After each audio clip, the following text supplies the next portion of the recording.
Imagine laughter, not born of joy, but of something unsettling, uncontrollable. What if laughter itself became an epidemic? This isn't a hypothetical scenario. It's exactly what gripped a region of East Africa in 1962. Our story begins on January 30th, in the quiet village of Kashasha, Tanganyika, now part of modern Tanzania. Inside a mission-run boarding school for girls, routine lessons dissolved into chaos. It started with 3 students engulfed in fits of laughter. But this wasn't amusement.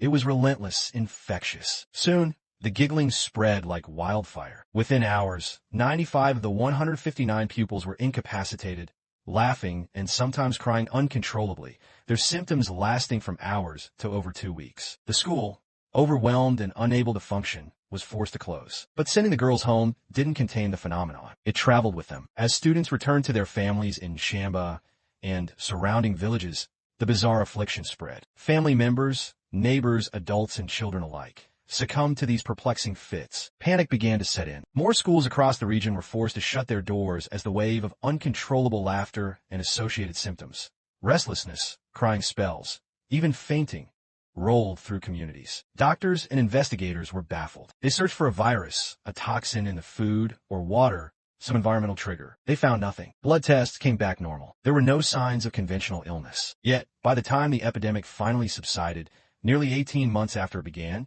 it had affected over 1,000 people, mostly adolescents, and temporarily closed 14 schools. What could possibly explain such an event? Decades later, the most accepted explanation points towards mass psychogenic illness, sometimes called mass hysteria. This wasn't people pretending.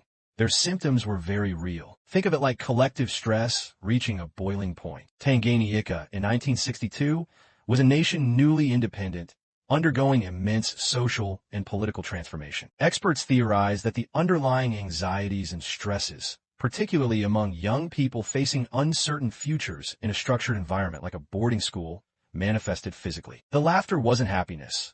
It was a release valve, a physical symptom of profound stress, spreading rapidly through social contagion.